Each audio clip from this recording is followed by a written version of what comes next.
Om Namo Bhagavate Vasudevaya.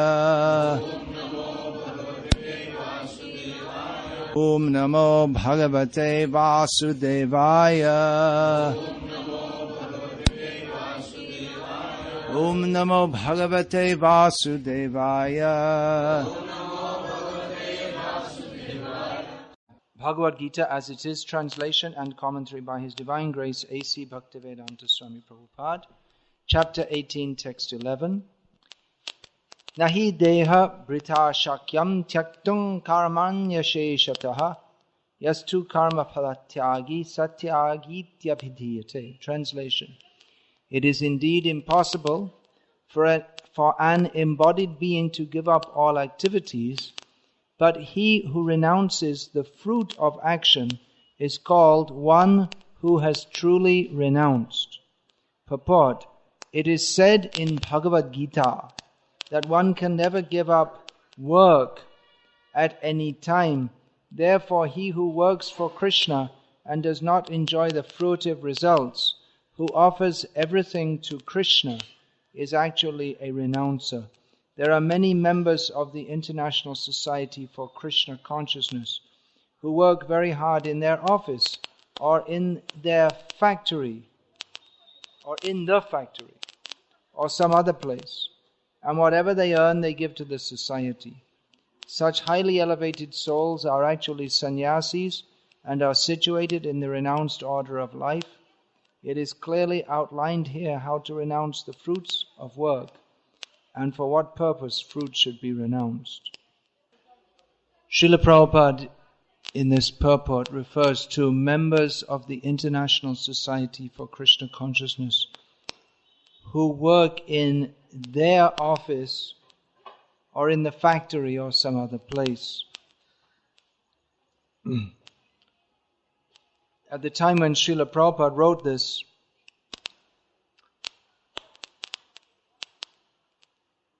ISKCON had few centers. They were all in America. Maybe there was one in Canada by that time also. And the society had no means of income per se. There were no donors. It's very much a fledgling society. This was even before the times when devotees started to go out chanting in the streets regularly, for which they would get some meager donations. So to support the activities of the society, devotees, they went to work, often in very menial jobs, factory jobs, or some Satswarup Maharaj later. He was a social worker, working in an office mostly. But they would give all their income to the society. These were hippie dropouts. They didn't want to do any job, so they dropped out of society. But then after joining Prabhupada's ISKCON, they again took jobs. They went back to the system, as it was called, the established way of life, for earning money to support the activities of the fledgling ISKCON society. So some of the present gurus of ISKCON, I know one of them, he was working in, he told me he was working in a factory. Actually it was in Montreal, I believe it was, in Canada. He is working in a factory to earn money. Now, in modern India, there's a very strong concept of being a material success, especially among the, it seems, ever burgeoning middle classes, who are very concerned that their children become successes. That means if they're working in a factory, they should be either a supervisor or a manager or the owner of the factory. But to be a manual factory worker is not considered a success. And the opposite of success is failure, which is considered abominable. So Prabhupada here is referring to devotees working in a factory, and actually this is, according to the context at that time, the devotees, they were mostly engaged in manual labor because they didn't have university degrees or ambitions to have successful careers. They didn't have university degrees. It means not that they were incapable of having them, but they didn't study. They dropped out. They were mostly college dropouts. Those who went to college and in the middle thought, to hell with all of this, I'm going to be a hippie. And later on they became members of ISKCON, devotees. So they were not material successes. The title of this, or the subject of tonight's lecture, is Material Success and Spiritual Success. But the whole concept of success, I shall be a success, is actually antithetical to genuine spiritual life. We can talk of being a spiritual success, but from the point of view of a devotee, there's no such thing as being a success. A devotee simply thinks how he can serve Krishna. The idea of being a success, the concept there is that by my own effort, I shall conquer over, I shall make a mark, I shall show others that I'm better than others, I shall not be manipulated by others, but I shall manipulate others. Or the idea of being even if we say spiritual success, the idea is that by my own effort, I shall kick down the doors of Vaikuntha and march in and say, hey everybody, I'm here now. I'm a success. You can't do anything to stop. I did it. I chanted 64 rounds a day and I followed Ekadashi with severe fasting, and now I did it. Now they must allow me to now I'll march in the doors of Vaikuntha. So this idea that by one's own endeavor one shall rise to a higher position than others. This is the idea of success, isn't it? You shall be a success. By your own endeavor, by your study and by your hard work, you shall rise to a higher position than others and be noticed by others and respected by others and have prestige. This is the idea of success. But spiritual life means to give up the ambition to be the controller or the doer, or rather I shall simply be a humble servant of Krishna, try to serve Krishna and the Vaishnavas and depend on their mercy. And actually we are dependent on the mercy of the Lord. Even the man who says that I am what I am today by my own efforts. I didn't depend on anyone else. By the sweat of my brow, I have risen to be what I am today. So it may appear like that. By my own effort, someone has come up. Dhirubhai Ambani, that was his name? Is the right name? Dhirubhai. Dhirubhai Ambani. He was a success. We don't know where he is now. But he is an example of a man who, by his own effort, he came up, he struggled, he worked hard, and he became a success. So, one who thinks like that is a fool, because we may say, I did it by my own effort.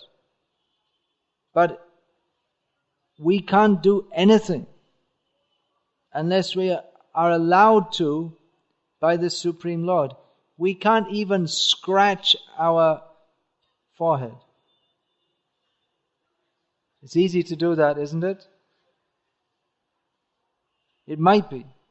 Generally we think just to scratch your ear, it's an easy thing to do. But as I had personal experience one morning, waking up in the winter, I couldn't move my arm at all. I had this kurta, I was wearing that, and usually get up in the morning in the cold winter and then take this off and then go brush teeth and take bath. But I couldn't get the kurta off because due to the cold, during the night, my whole arm had become so stiff I couldn't move it at all. So just an ordinary thing. You don't even think about it. You get up in the morning and if you're wearing, as in the winter you might be wearing some clothes at night. You take that off and then you go brush. But you can't even pick up the toothbrush. Then how are you going to brush your teeth?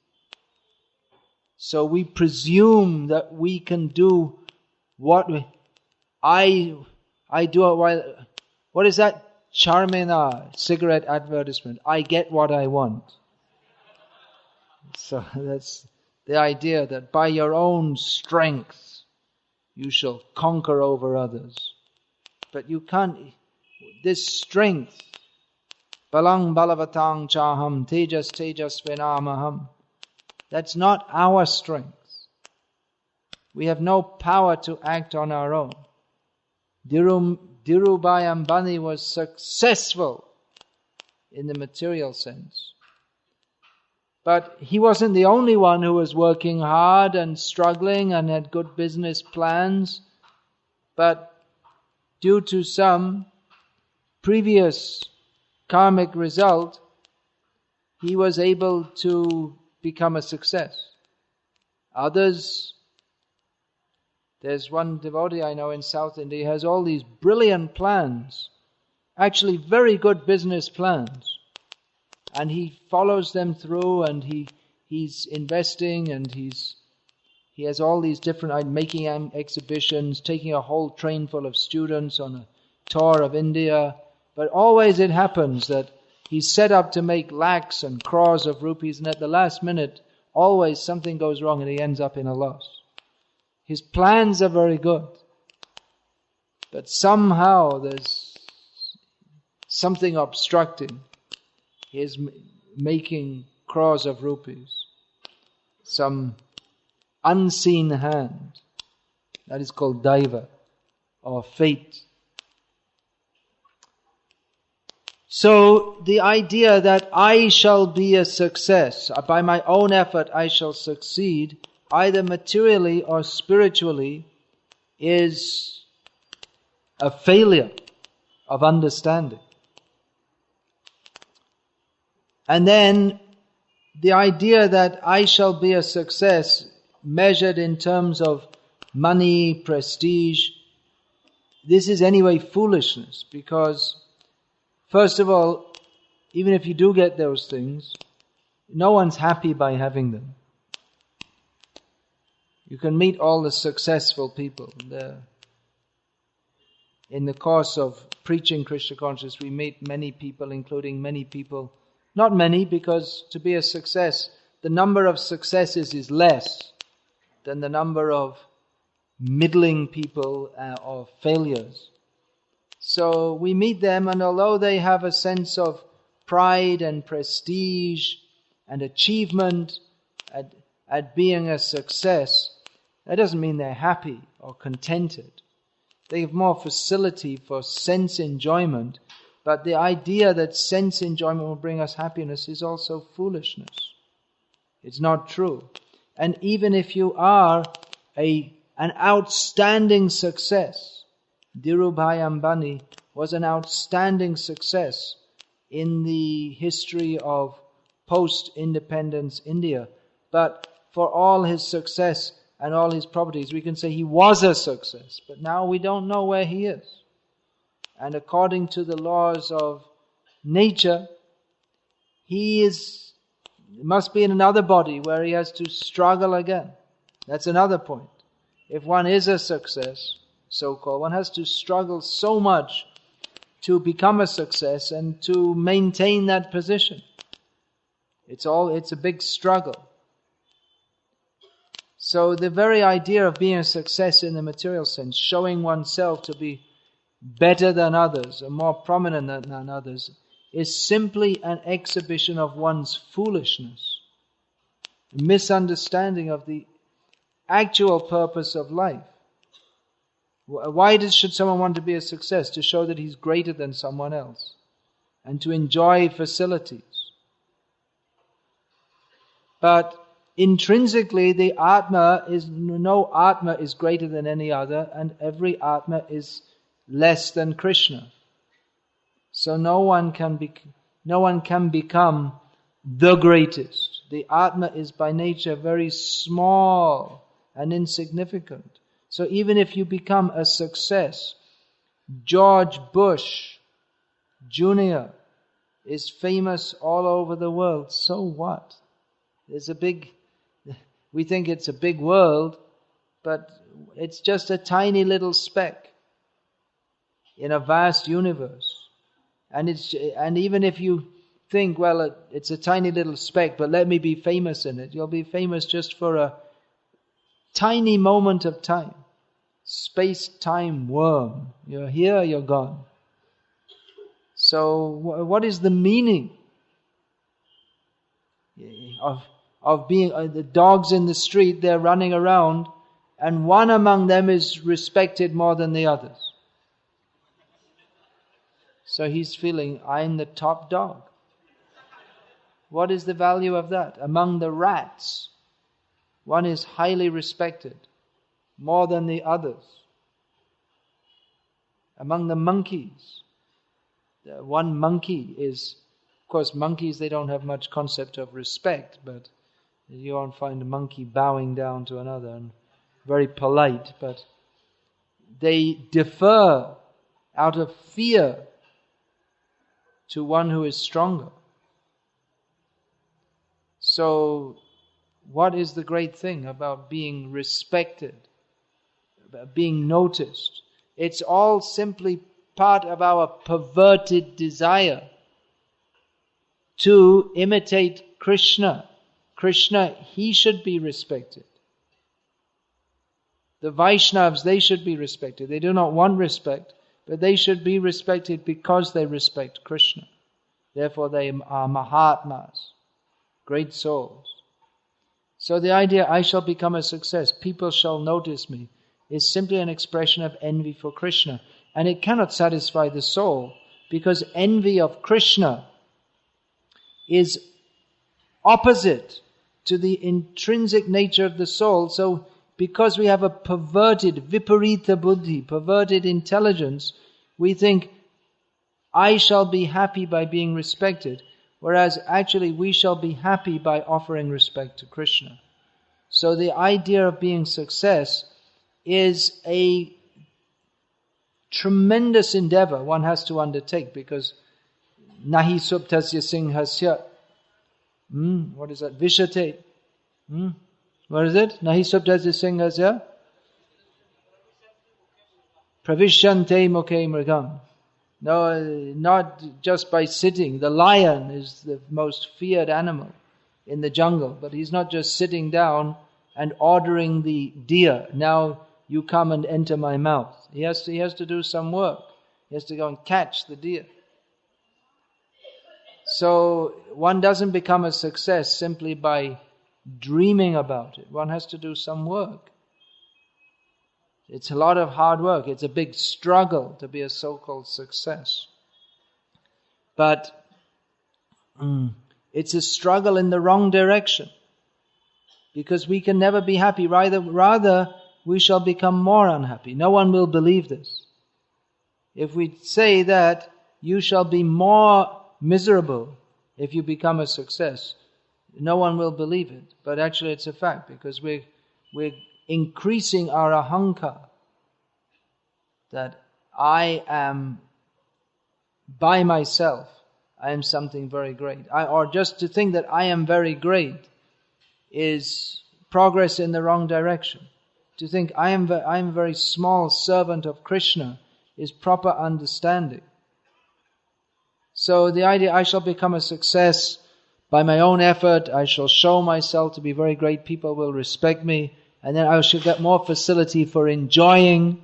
This is another manifestation of our envy of Krishna, that I shall enjoy sense gratification. I shall have plenty of money, then I'll have a nice bungalow and a nice car and nice food and all facilities for enjoyment. But the idea that we shall enjoy separately from Krishna is a failure of understanding.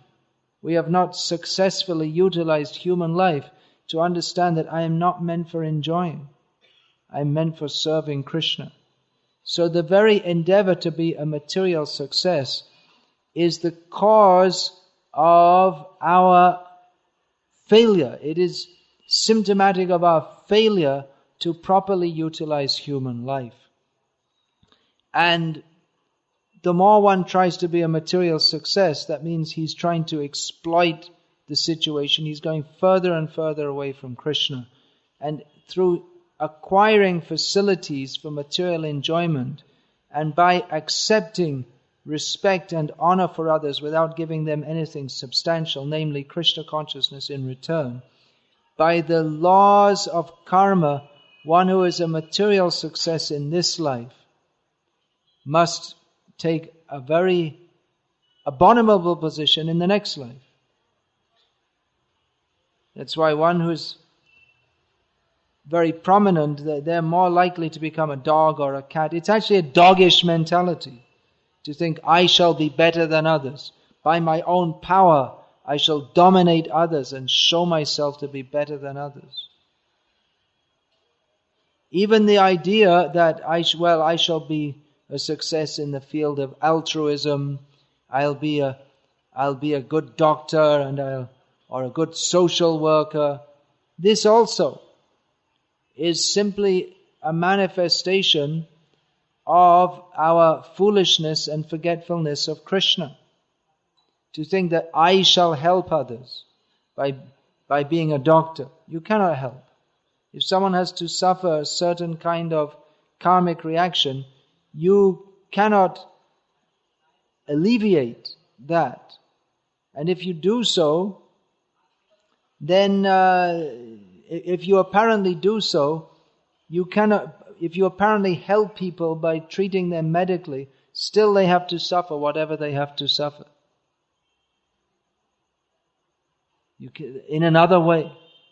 So the idea that I shall help others on the material platform without giving knowledge of Krishna is another act of envy of Krishna, ultimately. Now, people are very much enamored by the idea of being material success. But the platform on which one can actually achieve the goal of life, which we could call spiritual success. But here we'll have to understand the word success a little differently. Success means to attain that which is actually desirable. In that sense, spiritual success is the only success. To achieve that which we are meant to achieve. Which means understanding that I am the servant of the servant of the servant of the servant of the Vaishnavas, who are the servants of Krishna. So to attain that position, and understanding that this position can be attained only by the mercy of the Vaishnavas and Krishna, that is actual success. But again, if the idea comes, I am doing by my own power, by my own endeavor, I'm becoming a spiritual success. If that mentality is there, then even in spiritual life, we're not a success. Our spiritual life is spoiled by any increment of desire to dominate others or to show ourselves to be more prominent than others. It's a very dangerous syndrome. Even coming to spiritual life, even coming to Krishna consciousness, if that mentality of wanting to exploit others or show oneself better than others or use the facilities which are meant for Krishna consciousness for our own personal enjoyment or comfort, then even in the name of Krishna consciousness, it may appear that we are Krishna conscious, but actually we are cultivating material consciousness. So that's a danger we have to be careful of in Krishna consciousness, that we're chanting and we're doing service, but we may be cultivating desires for material enjoyment even in the name of Krishna consciousness. So then our Krishna consciousness may appear to be successful, that we are recognized by other devotees, or we have some facility or name or position, but that is not the goal of Krishna consciousness. To be recognized by others. If one, in the name of Krishna consciousness, if one is desirous to be recognized by others, then it's not Krishna consciousness at all. And even though to others it may appear that he's a very great devotee, but it may be that one is going through a whole charade of acting as if an advanced devotee, simply to inspire others to say he's a very great devotee. And so you get the reward of being praised by others, but you don't get the reward of love of Krishna. So spiritual success is achieved by ceasing to think of our own self-interest measured in terms of how others shall praise me, how I shall achieve comfort and sense pleasure, to stop thinking in terms of one's own self-interest and simply think how I can utilize my time, my energy, my life simply for the pleasure of Krishna. And that is success. But it's completely different to the concept of success of materialists who cannot understand Krishna consciousness at all. That materialist by definition means one who wants to show himself better than others. And devotee or spiritualist by definition means one who wants to be the servant of all others. So the concept of material success and spiritual success are quite different. And especially in the beginning when people are coming to Krishna consciousness, or even after some time of taking to it, this understanding of what it means actually to be Krishna conscious, to fully be situated in that understanding, it's not such an easy thing. Or it seems to take some time to become really situated on that platform. Theoretically, we can understand and we can speak to others. We can tell others that Krishna consciousness means to have no desire other than to serve Krishna. But practically, to have that realization, it's not so widespread, it seems, because if one actually has this realization and acts on this platform, then one is a completely pure devotee. It means to have no material desires. Overcoming material desires is a gradual process. Bhavet kramaha. Pradurabhav, in this prem, the process of achieving. Again, achieving, when we say achieving, it means coming to the platform of consciousness in which we are blessed with love of Krishna. This whole idea of achieving is a very dangerous idea, but giving up material desires or becoming so wholly infused with the spiritual desire to serve Krishna, So that there's no room for any material desires. It's not just a question of giving up material desires, but rather having purely spiritual desires to serve Krishna. So to come to that platform, it generally doesn't take place overnight, and that's why the Vedic process is one of following dharma, varnashram, karma yoga, sakam karma yoga, akam karma yoga, and gradually becoming purified. In the Vedic literature, there are incentives. Perform this sacrifice and you can get some material result. It's all meant to gradually lead us to the platform of giving up our material desires and becoming fixed in the understanding that the real success of life is to surrender to Krishna. So that is actual success, to be a pure devotee of Krishna. And the Srimad Bhagavatam, which is the actual exposition of Vedic knowledge, Vedyam Vastavam Atra Vastu, that is preached by Chaitanya Mahaprabhu, who the Srimad Bhagavatam and Chaitanya Mahaprabhu and their followers, they don't preach anything but pure devotion to Krishna, devoid of all material desires. Nevertheless, it's not expected that everyone who comes to Krishna consciousness will immediately overcome all material desires.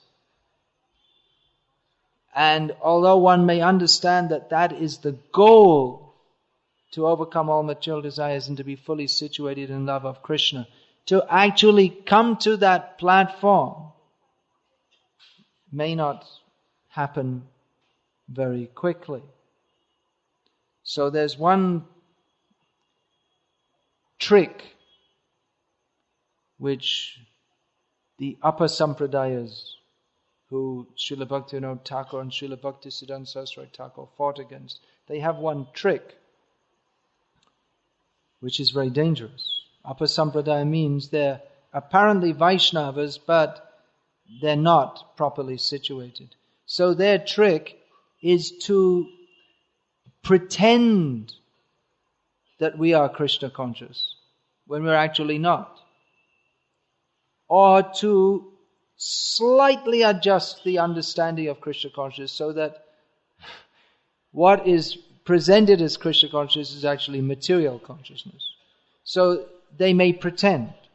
For instance, they'll make a big show of crying in ecstasy of love of Krishna. So it's much easier to make a show of than to actually be free of all material desires. So if one cries, then others will respect him as a pure devotee. So it might appear to be great devotion, but actually it's all just a show for the sake of being respected by others. Or they may adjust the philosophy somewhat to say that, well, Krishna loves his devotees and Krishna wants his devotees to be happy. So I'm a devotee and I should enjoy sense gratification and be happy, and that is bhakti. Because then Krishna will be happy.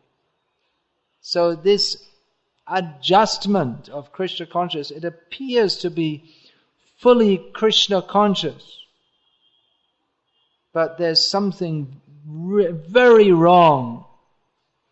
Something that even though they may talk the language of bhakti, they may say prem and seva and so many things, but actually they're just cheating and hypocritical. Now, what is pure devotion then? Anyabhilashita shunyam, being free from the desire free from the propensity for having any other desire than to cultivate Krishna consciousness. Anukulyena Krishnanushilanam. This verse is spoken by Rupa Goswami, that we should cultivate Krishna consciousness in a manner that is favorable to Krishna.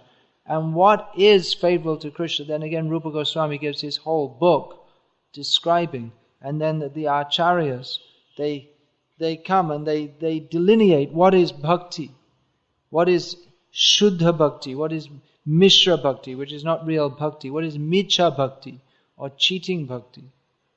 So-called Bhakti. So all these things should be understood very carefully. Otherwise, there's a danger that in the name of Bhakti, we can be cultivating something else. Now,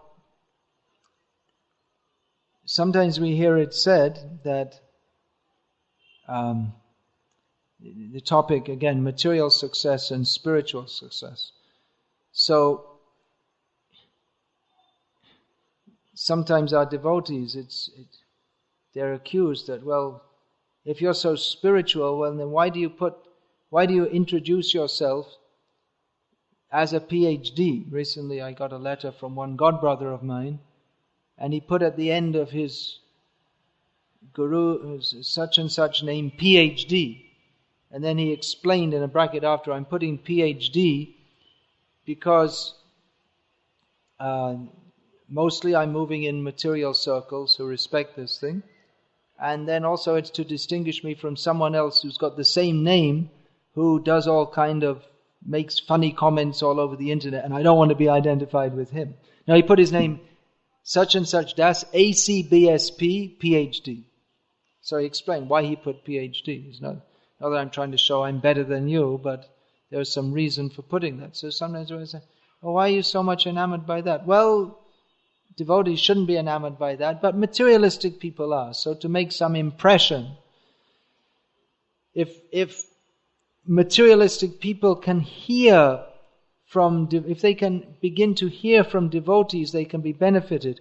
Now materialistic people, they tend to respect other materialistic people. They look to see who is a success. If someone is a success materially and they've taken to Krishna consciousness, well, maybe I can take this seriously. I'm not going to listen to some illiterate, someone who's less than me, because their manner of, their outlook is so wholly materialistic. They cannot recognize a devotee for his spiritual qualities. So in the beginning, let them recognize for the material qualities. That's for the materialists, just like building a big temple. Temple is not required at all for practicing Krishna consciousness. It's Hare Nama Eva Kevalam. You don't need any temple for chanting the holy names.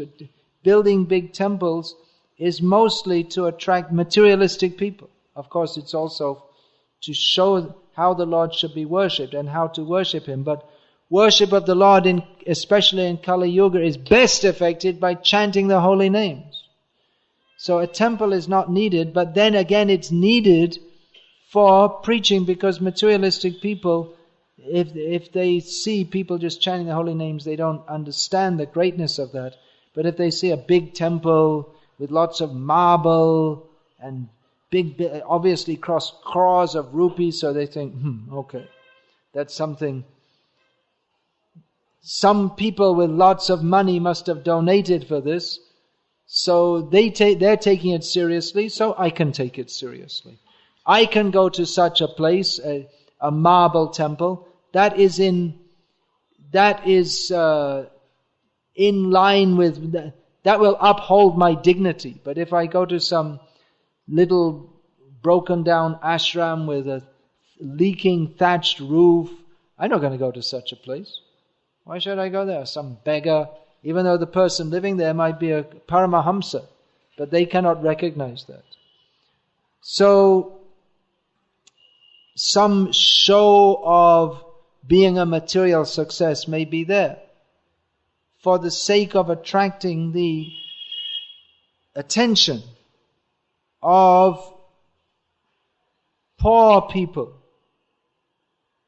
By poor people, I don't mean financially poor, but poor in outlook, sankuchita buddhi, very shriveled up intelligence, by which they think that the purpose of life is to get money and material qualifications and all these things which are not only useless but worse than useless, because they tend to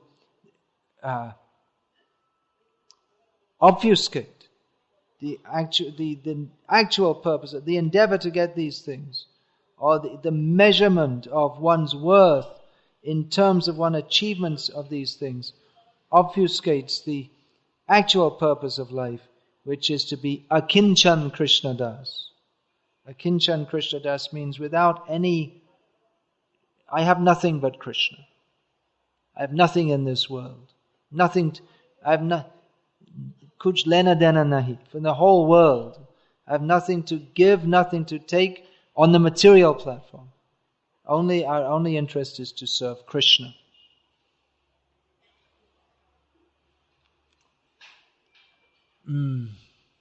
So some material show might be there, and therefore sometimes it's said that for a devotee to be a material success it's preaching.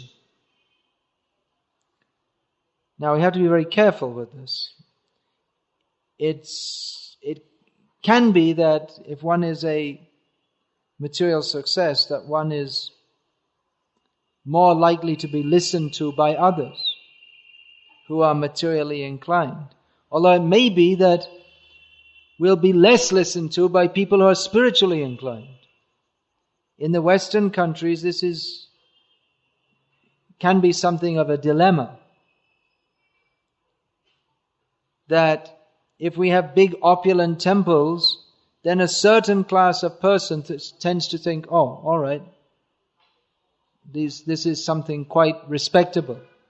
But then there's another class of person who says that, what's this? All this opulence, that's not very spiritual. So it's a dilemma. In the Western countries, if you have big opulent temples, then certain class of people will come and be impressed. And another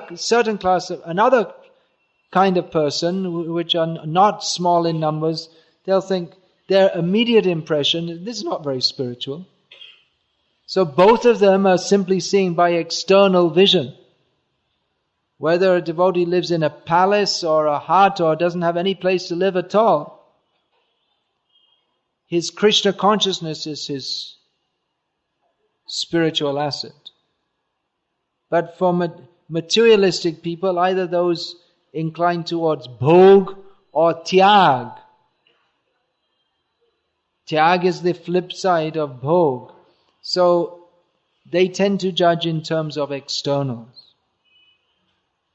One godbrother of mine told me that that's his tendency. He's not much concerned with good clothing or any such thing. So his cloth had ripped, his dhoti had ripped, and he goes around in these flip-flop shoes. What do you call them? Hawaii chappals. So he was in Mayapur and his cloth ripped and he didn't bother to change it, and he was going to Navadvip, and in Navadvip people were seeing his ragged appearance and they were very, sadhu. They were thinking this is something very wonderful. So he didn't become a better devotee because his cloth ripped that day, but they were thinking like that. That is their external vision. So for some people, if you show opulence, they'll be attracted. And for other people, if you show, they'll be repelled. But generally in this country, in India, in many ways, from what I can see, Indian people are the most materialistic in the world. The most pious and also the most materialistic. People in India, more than in other countries, are interested in, very much concerned with being a material success. Which is one reason why in America so many of the IT professionals are from India, because in the Western countries people are not, many times, in many cases they're not so much concerned. I'll just earn some money and live, and what do I need to work so hard to get lots of money and be a... Often people, they're not so much concerned. That why should I work so hard, and if I get enough money and I have a TV and a dog and a girlfriend, and then, why should I work so I can enjoy myself without working so hard. So why should I can enjoy enough. So, but Indian people are very materialistic and they're very much concerned with being successes. And so they are, in many cases, successful. So when we say that, well, you can be a success and that will be preaching, we have to be very careful with this, because it's true that if one's motive is purely to preach, then one's material success will be helpful. But then to be a material success, generally you have to be quite materialistic also. And you have to invest time into it. If you're going to have a successful career, you're going to have to work at least as hard as everyone else who's your competitor, because to be a successful career means you conquer over the opposition. There are plenty of other people who want that coveted position as the head of department or CEO or whatever it may be. So you have to really put a lot of time and energy and effort into it. And the result of that is that one won't have so much time for hearing and chanting about Krishna, which is the real purpose of life. So one may be a devotee, but you may not be able to become very deep in Krishna consciousness if you're very much concerned with having a successful career. And if you are so much concerned with having a successful career, that it often means that, well, you're a devotee, but at the same time we have strong material desires, that we want to show ourselves to be a success. So it's like a kind of Dr. Jekyll and Mr. Hyde kind of situation, in which you know what that means, Dr. Jekyll and Mr. Hyde? You don't know that. There's a story by Aldous Huxley, someone, I can't remember his name, of someone. There was one polite gentleman who was, as a hobby, he used to do chemical experiments. This was quite common in the 19th century, when this book was written, or early 20th century. So he made some chemical concoction, which upon drinking it, his appearance and his whole attitude changed. So he became like some kind of complete demon. He was the same person. So sometimes when he took that chemical concoction, he became like a complete fiend or demon. And at other times, he was a nice gentleman. It's something like Superman in reverse. That Superman's just a normal person and then he becomes Superman by taking Krypton or something like that. Some silly story. So one's a devotee, but at the same time one has many material desires. So he says that, well, actually I want to pursue a successful career because then people will listen to me preaching, to my preaching more. Which is possibly true, but at the same time, that may not be the whole and sole reason. One wants to have a successful career because he wants to be respected by others. He wants to please his materialistic parents who want to see him be a material success. He wants to be recognized in society for reasons other than being a devotee. So we can be deceiving ourselves and others by saying, well, we're only doing it for preaching. So it may be that we can attract others, but we can attract others to this kind of karma mishra bhakti of being materialistically successful and at the same time being devotees. But pure devotional service means to give up all material desires. So if one can actually be so detached from being a material success and at the same time cultivate Krishna consciousness, then in an absolutely detached way, which is very rarely achieved, one can endeavor to be a material success for the sake of preaching. But ultimately our preaching will be successful if we are deeply absorbed in Krishna consciousness, which again is difficult to achieve if we are cultivating or spending the time and energy and cultivating the consciousness that's required to be a material success. to be a material success, one has to push oneself up above others.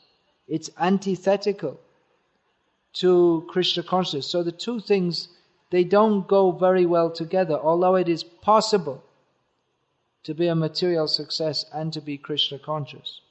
But intrinsically, the two things don't go very well together. So unless one is a very advanced devotee, to be a material success will generally result in the mada, Janmaishvarya Shuddhasri Edamana, mada, or the madness of thinking I'm something better than others. Like one may think I'm a better devotee. I'm a PhD devotee. He's only an MSc devotee. I'm a heart surgeon devotee, and this one's only a GP devotee. So this kind of material calculation, it is a absolutely materialistic way of thinking by which one may be apparently in Krishna consciousness, but at the same time cultivating a materialistic outlook in which we may subtly present something as being Krishna conscious which isn't. That I'm doing just like someone, these upper sampradayas. Well, I'm enjoying sense gratification just to give pleasure to Krishna, because Krishna is happy when his devotees are happy. So I'd better go and eat some ice cream quickly, because Krishna, he won't be happy to see me sitting here not enjoying my senses. So let me enjoy my senses, then Krishna will be happy. So it's a perverted understanding of Krishna consciousness. It's true that Krishna is happy when his devotees are happy, but then a devotee is happy in serving Krishna and helping others to come to Krishna's service. When a devotee's happiness is only in seeing Krishna happy, a devotee has no sense of being happy on the mundane platform. So this is a perverted understanding that I'm a devotee, I shall be materially happy, and then Krishna will be happy. So the idea that I shall be a material success and that will be good for preaching may be it may be true to some extent. But then if we don't have the purity which comes from detachment from any trace of any desire for material enjoyment, then our preaching may seem to be successful in as much as other people become attracted to what we are presenting as Krishna consciousness, which is not actually Krishna consciousness, which is, we may be presenting that Krishna consciousness means that you be a material success and then you be a devotee. But whereas this so-called material success or not, it's got actually nothing to do with Krishna consciousness. So this is actually the Protestant idea, or prominent, particularly in many strands of Christian Protestant thinking. The idea that God helps those who help themselves, so that if one is a material success, this is a sign of God's mercy.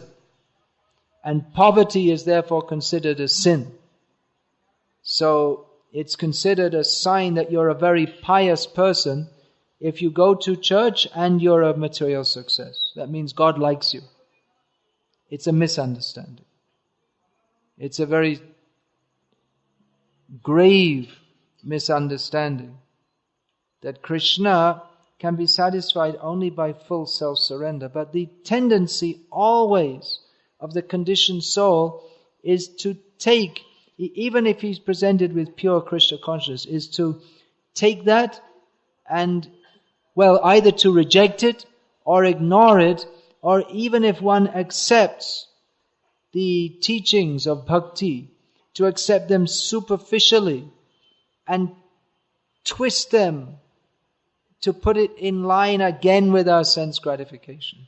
So always the path of bhakti is being hijacked by persons who they may themselves think that I'm a great devotee, and others may also think they're a great devotee, but for absolutely external reasons. Just like there's the Nityananda Vangsha or some Advaita Vangsha, persons who are supposed to be descended seminally from Nityananda Prabhu and Advaita Prabhu, and people think that they are great devotees. Why are they great devotees? Because they are descendants of Nityananda Prabhu and Advaita Prabhu. But that is not any criterion. In fact, among Advaita Prabhu's direct sons, of course every living creature is his son, but those who apparently were his sons, some were from the very beginning against the path of Advaita Acharya and rejected from the path of pure devotional service. But by material understanding, someone may see, descendant of Advaita Prabhu, that he must be a great devotee. So, to put any material criterion on devotional service, to fail to recognize the actual jewel of devotional service, means that we have again come to the material platform. Therefore, Siddhanta Balya Chittena Karohalash Eha Hoite Krishna Lage Sudiramanos.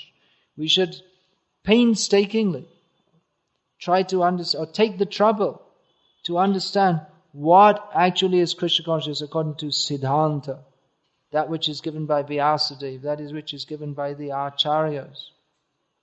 Otherwise, the tendency is to be superficial. Materialistic people are by definition superficial. They only see the external. But bhakti is subtle. To appreciate what is actually bhakti, that requires our intelligence to be developed from the gross to the subtle. The gross external platform to the subtle understanding of what it means to satisfy Krishna.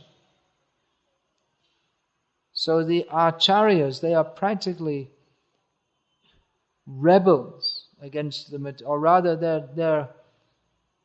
they are emissaries of that which is true, that which is correct. This param satyam, vastava vastu. They are emissaries of what is correct, what is right in the land of the rebels. So in the land of the rebels, they appear to be rebels and revolutionaries, although they're only speaking the actual fact. But the tendency to pervert their message, it happens always. What Chaitanya Mahaprabhu spoke was perverted by persons for their own personal so-called self-interest. What Jesus spoke was changed. Jesus was not a meat-eater or a drunkard, as it would appear from the present rendition of the New Testament. He was a sadhu. But they wanted to change his message, so they did. So we have a different message to what he spoke. So this point, although in one sense it can be true that to be a material success is good for preaching, at the same time we have to be very careful to understand what this means. This statement has to be qualified. By qualified, that means we have to understand that it's not intrinsically a fact, but that under certain conditions it may be true. It's not, otherwise every materially successful person should be a good preacher. But one can only be a good preacher if one is actually Krishna conscious himself. So one can be an instrument in imparting Krishna consciousness to others, that much that one has received the mercy of Krishna consciousness himself. Simply to walk in the door of an ISKCON temple and have some tilak put on your forehead and mumble something resembling the Hare Krishna mantra in between working hard to be a material success doesn't mean that one is actually a devotee. Of course, you may be a devotee to some extent. And the idea that we should preach Krishna consciousness will only come from devotees. But to be a devotee means that we have to cultivate the spirit of submission to Krishna, humility, and to understand that everything in this world has no meaning. That even if I'm a so-called big shot, head of a company or prominent scientist or rock star or sannyasi or guru or all these things, they in and of themselves, they have no meaning. Of course, if one is a guru only for the satisfaction of Krishna, then that's pleasing to Krishna. But being a rock star or head of a company is not pleasing to Krishna in and of itself. It can be if one utilizes that position for imparting the message of Krishna to others. But in as much as there is any desire for personal recognition, that is material. And that cannot, if we ourselves are in material consciousness, then we cannot actually impart Krishna consciousness to others. Prabhupada writes here that those who work in the factory and give all their money to the society, they're actually sannyasis. That's what they were doing. They were working and they gave all these devotees, they gave all their money. They were working in the factory not to be a success or to get money for sense gratification, but simply so that Prabhupada's mission could go on. So Prabhupada praised that. And we praise someone someone gives lakhs of rupees for building a temple. We may put their name on a plaque. But we'll see that they're building another temple also. They have their own house, which is much bigger and more plush than the temple. They gave a few lakhs for building a temple, but they spent crores on their own house. So that's not exactly in the same line that Prabhupada's saying here. That they work, someone who works and earns not very much, but gives it all to Krishna, is spiritually better situated than someone who earns huge amounts of money and gives only a percentage of that. Someone who gives 1 crore of rupees to Krishna but spends 99 crores for his own sense gratification is not as spiritually well situated as someone who earns 1,000 rupees and gives 1,000 rupees for Krishna consciousness, even though the funds being given by the rich man are much more, but the sacrifice or the spirit of giving is not the same as one who gives everything. You may think, well, how can I give everything?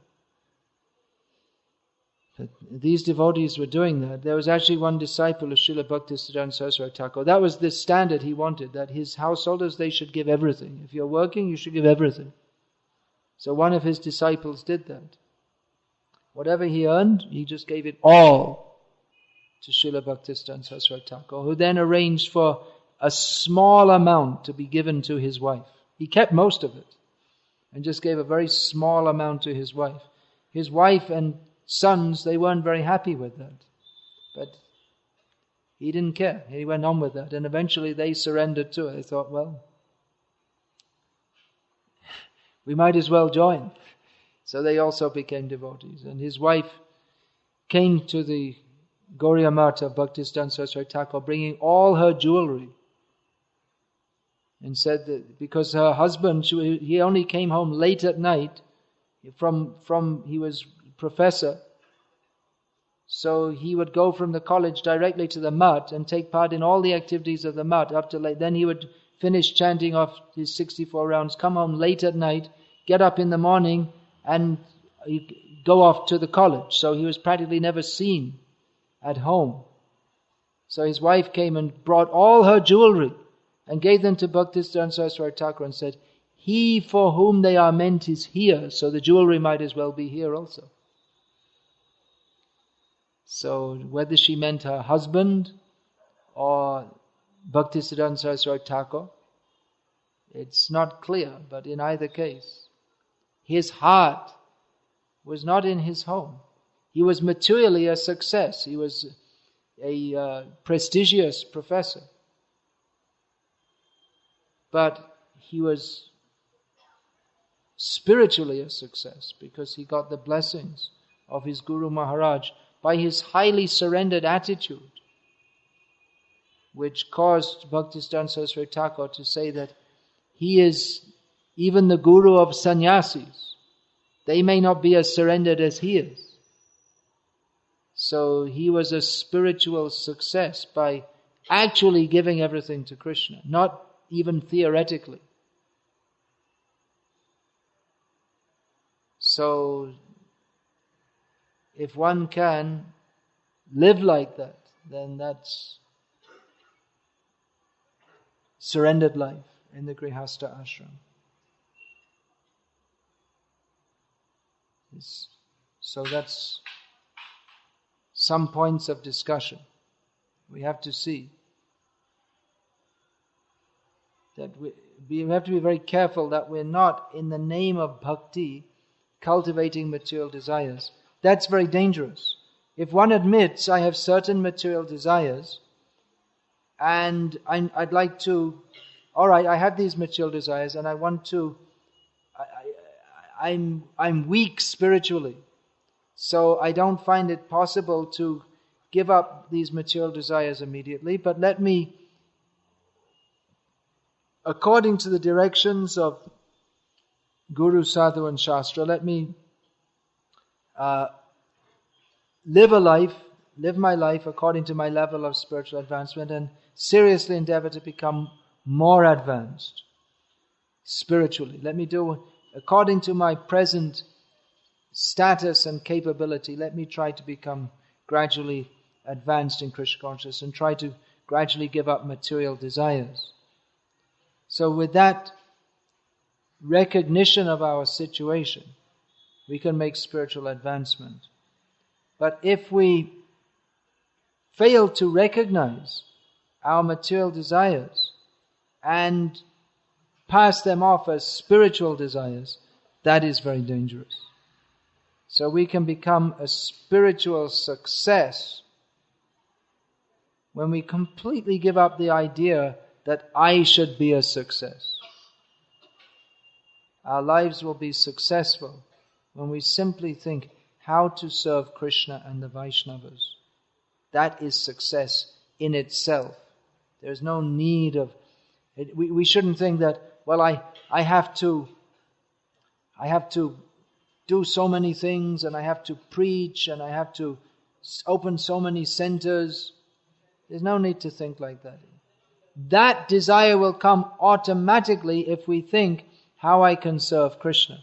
But if from another motive we think, I have to show myself, I have to do something to make others notice me, from that motive, if we try to preach, it will all be even from the point of view of preaching, it will be a failure. As we've seen in the history of our ISKCON, that some of devotees, they desired to preach Krishna consciousness, but their motive was, it appears, was to show themselves better preachers than others. And although for some time it was a success, because it was based on a material platform of self-aggrandizement, before long it all collapsed. So purity is the force.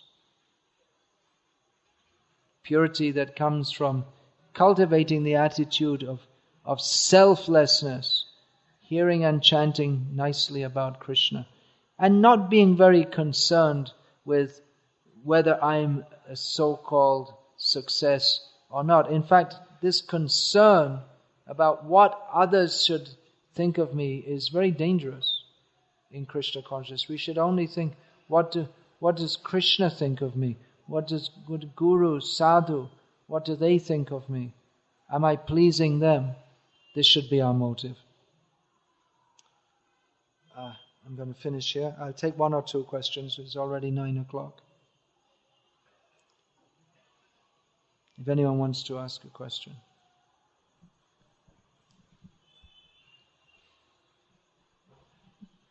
Yeah, please. Give the mic. This may be difficult to digest. Hare Krishna Maharaj. It may be difficult to understand or accept. I know. But if we can digest, it will be very nourishing for us.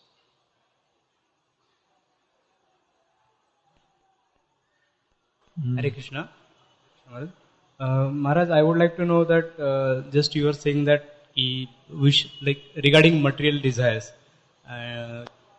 we should not desire too much to have the material desires or material success.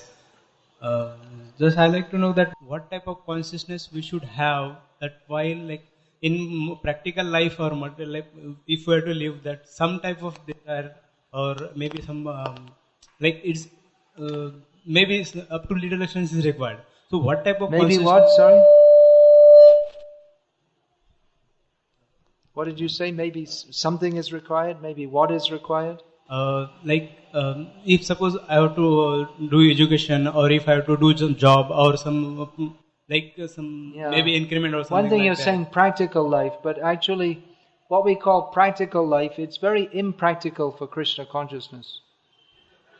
The modern way of life is very impractical. You have to work so hard and you have to put so much concentration into it. It's a demoniac society. Traditional life is not like that. Traditional life is very much, it can be very easily dovetailed in Krishna consciousness. Modern life cannot. Not so easily. Everything in modern life militates against Krishna consciousness. So, how do we do this practically? Not easy. One has to have strong sadhana, strong association. But then the so-called practical life means that you have to work. So that's why I say it's not very practical for Krishna consciousness. Prabhupada, seeing this, wanted to make rural communities where he said the main reason for this is so that we can save time for being Krishna conscious. Because in modern life, where's the time? We're so busy. It requires time. It requires time to chant the holy names. We need time every day to study Shastra, to hear Shastra. It requires time. In modern life, there's no time.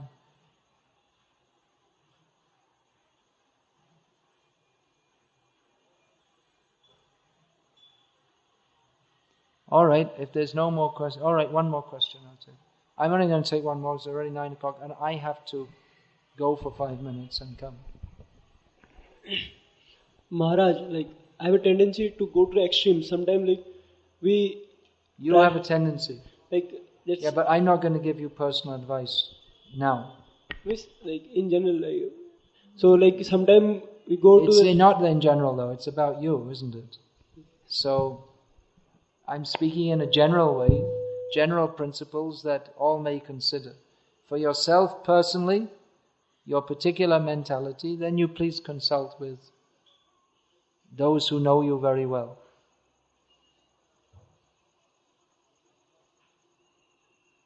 All right, one more question then.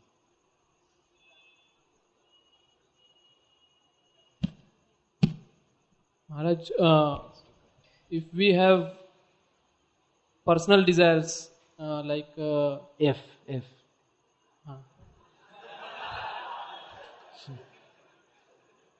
like saving for mother and father, and then Saving our mother and father? savings, money savings, Money. and then afterward come to Krishna consciousness full time. Yeah, first of all, I shall be a millionaire, then I'll come to Krishna consciousness.